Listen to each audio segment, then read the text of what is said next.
Hi there, Cy Williams. Hi, Canada Magazine. Oh, are you sick and tired of hearing from me?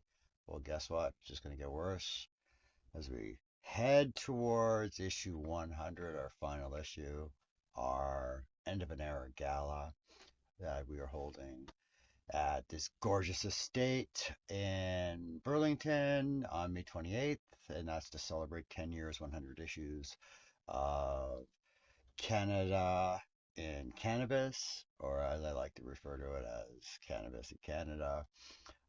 The evolution of an entire sector and industry. 6 years before legalization, 6 years after. Yeah, we've been at it 12, but officially it's our 10-year, 100 issue celebration. We just dropped issue 99 this week. It's available on our website. As always, all 99 issues of High Canada Magazine have been available for free digital download off the website. And this issue is such a labor of love, and it really showcases how far we have come and how far we still have to go. This was our big question issue, and we reached out to all of our friends and allies, and we tried to find out what the big questions were 2025 in the Canadian cannabis sector. And the number one question we didn't answer was why is the federal government such douchebags when it comes to excise taxes, and why are they now the world's or Canada's biggest mob or group of organized criminals? How did they surpass the legacy market and in fact become some of the biggest crooks and make themselves so filthy rich and take so much taxation money off uh, entrepreneurs and their excise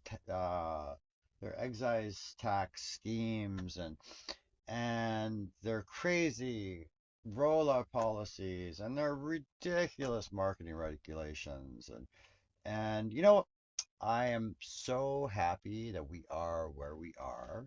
And our big question issue, we didn't tell you why the Canadian federal government are douchebags. We didn't. We didn't tell you how. We didn't answer the question, why did they fail us? How did they fail us? What we did is we looked at other questions. And the ones with the most interest we went with.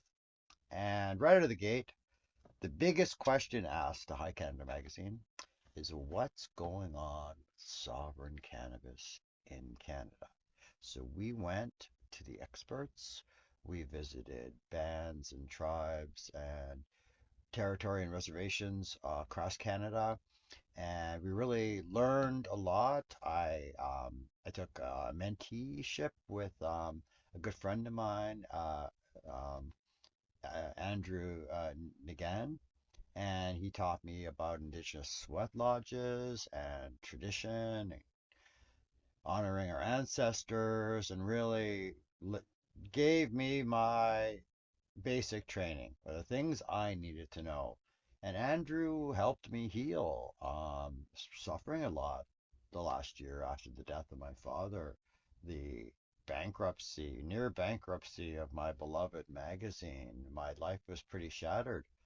And I found such meaning working with Andrew and the cover feature, Jose Bourgois, and with the Pikwakanagan Nation, and with Six Nations, Oka, Tyndonega, um, all the great groups in BC and Alberta and Nova Scotia.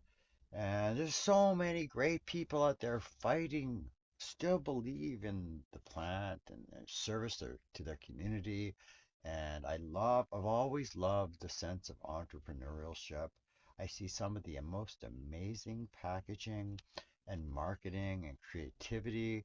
I see self-regulation and testing and a commitment to quality and consumer and medical consumer experience, cannabis tourism, and just the most amazing things across the country when it comes to sovereign cannabis. Like I said, I went to the experts, and there is a giant feature, and we have never had anybody as well spoken and as passionate as Jose Burqua. Bourgois. And I'm so proud that she agreed to be on our cover, and I'm so happy that she led me through my journey to figure out the answer to that question, what's up with sovereign cannabis in Canada in 2025? So check that out. That's question number one. Question number two, the second most asked question we get is, what's going on in Quebec? Because nobody seems to know. Quebec really keeps to itself. We don't hear a lot about Quebec in Ontario except at some of the trade shows. Hardly hear about anything going on in Quebec and any of the other provinces. They have their stand-up brands, and they certainly do have their stand-up brands. So what we did is we went to an expert, and we went to my contemporary, Luc Provost, Bon Scott Magazine and Media Group, and we got him to break it down for us, and he broke it down really, really well. And then Tammy, 905, our longtime global editor, she and Mila Jensen, the Hash Queen, paid a visit to Alexander Gauthier at Origin Natural because that is some of the world's best cannabis right there. And this has been proven by judges and competitions. One of the, I think he was named the best grower in Canada last year. Amazing grower, amazing company, and it was so great to have such icons, Tammy and Mila, doing the tour and interview. And we really, honestly, consensus is that is some of the best cannabis in Canada. Backing up some of the best cannabis in Canada is more of the best cannabis in Canada, Great White North. And they are also one of our big favorites. We are so excited to have somebody like George in the cannabis sector, and the Great White North produces so many amazing products. Some of the best hash coming out of Quebec right now is coming out of these people. Great White North and their 514 brand, and they have so many great things going on. We also consider that some of the best cannabis in Canada. So we showcase some of Quebec's best. We explain the Quebec market, and we jump on to the third most asked question in our world, and that is what's going on with cannabis tourism. So I get that one a lot. I sit on the CCTA, which is the Canadian Cannabis Tourism Alliance. We are planning our first inaugural tourism gala, Canadian Cannabis Tourism Gala and Awards. Uh, we're hosting the awards at our end of an era party on the 28th. I sit on with the CCTA, and this group has done more to move change forward in Canada than any other group I've seen for years. They fight hard, they are effective, they're in government, the government has taken recommendations from us. We are working with high levels of government, um, getting policy built for FIFA World Cup coming to Canada in 2025 and or 2026, and they are writing the policy for getting the policy ready for cannabis tourism and cannabis consumption lounges. And now, if you were to ask me, Cy, off the record, and would you think it's a good idea for me to open up a cannabis consumption lounge right now? The laws are so funny about it, and I don't know. And off the record, what I would say fucking go for it. Unjust laws deserve to be broken. We did not get here by following the rules all the time. We knew what the rules were so we could break them.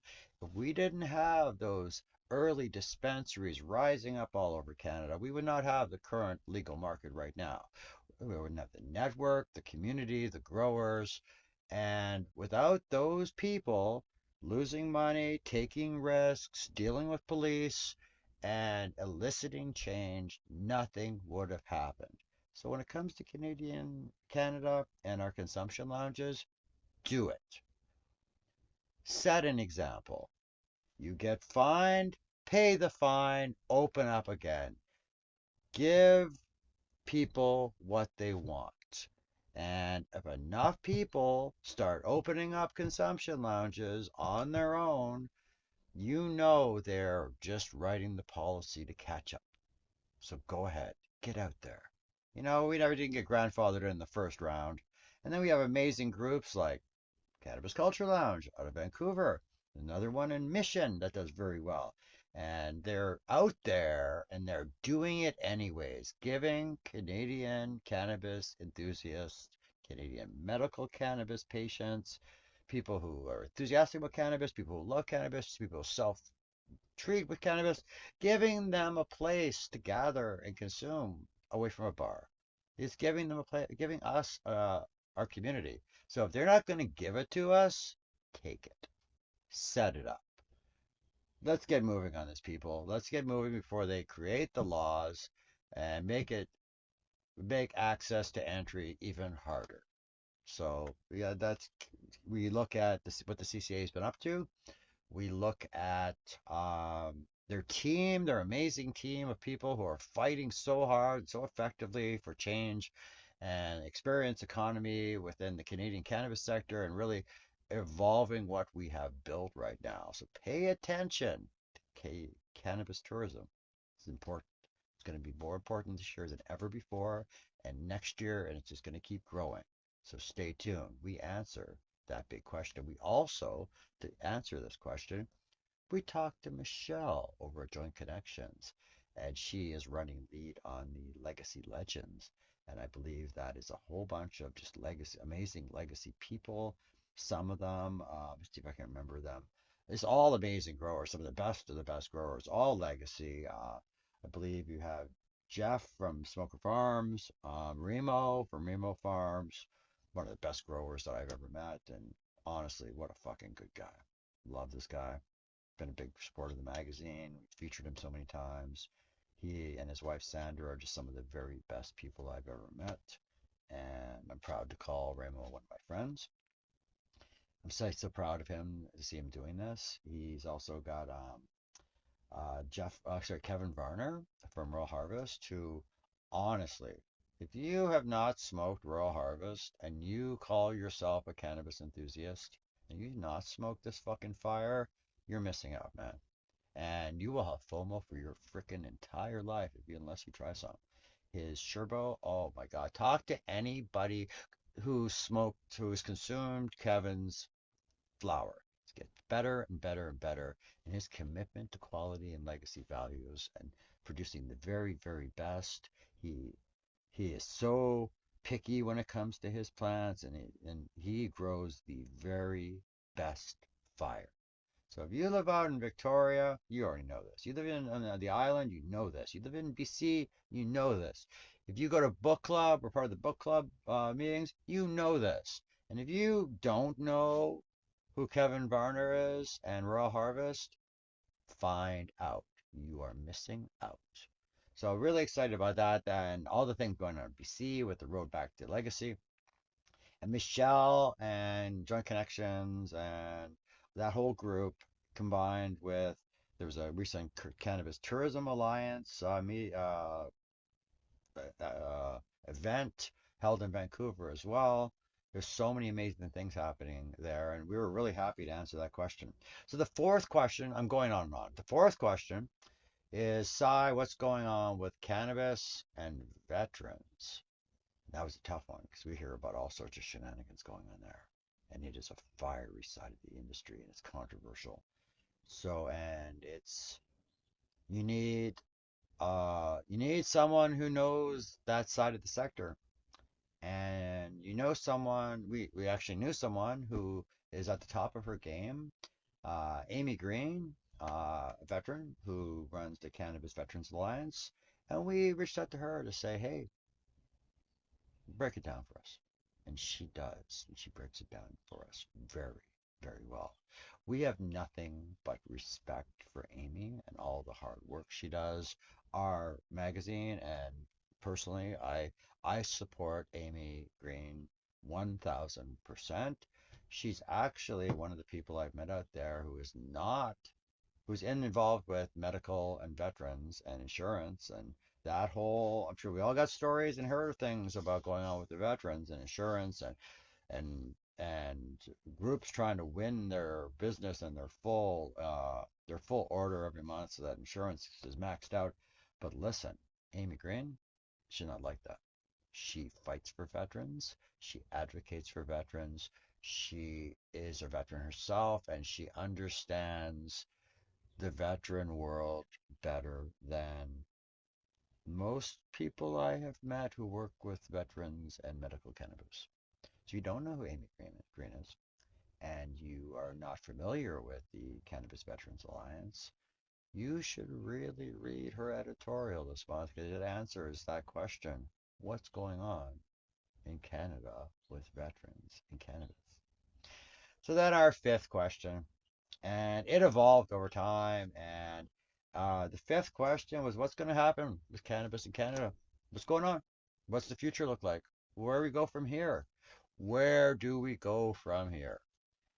And our longtime contributor, see a couple of years now, one of my favorite superheroes in the Canadian cannabis space, CEO and founder of Zyre Life. You've seen those buy weed from women stickers and buttons. You've probably heard of Zyre, one of the best vape pen companies out there. It's owned by Audrey. She fights very hard. She's constantly breaking glass ceilings and breaking stigma and championing women's rights and a place in the sector for everybody. And she is a superhero. And I love that she's been writing for us the last couple of years. And she breaks it down. She explains where we are and where we've got to go. And she does it in a no nonsense way that only Audrey Wong can. And I think the world of this woman. She is one of the smartest, most passionate people that I've ever met about the cannabis plant, about her, the community, and about changing things for the better. And she's chill. She's an amazing writer, and her insights are amazing. So if you're lost and you're in the cannabis sector and you're really wondering about what happens next, download the free digital download, High Canada Magazine issue number 99, and read Audrey Wong's article in Agata Devita because she breaks it down, she tells it like it is, and she tells us where we're going and what we need to do to get there. Okay, so I spoke way too long, but I wanted to let you all know this issue is up. Go enjoy it. Free digital downloads available at highcanada.net. We're approaching our 1 million views on YouTube. Head over to our YouTube channel. Check out a couple of our videos. I put some funny shit up there sometimes. Put some informative shit up there too. Give us some love. Help us get to that 1 million viewers. We will see you at our issue 100 End of an Era party on May 28th. See you at Grow Up Conference. I'm day hosting on the second day. Up for a bunch of awards on the Monday. And then, of course, we throw our party on the Wednesday. Okay, this is Cy Williams breaking it down for you. Issue number 99, our penultimate issue. I'll talk to you later.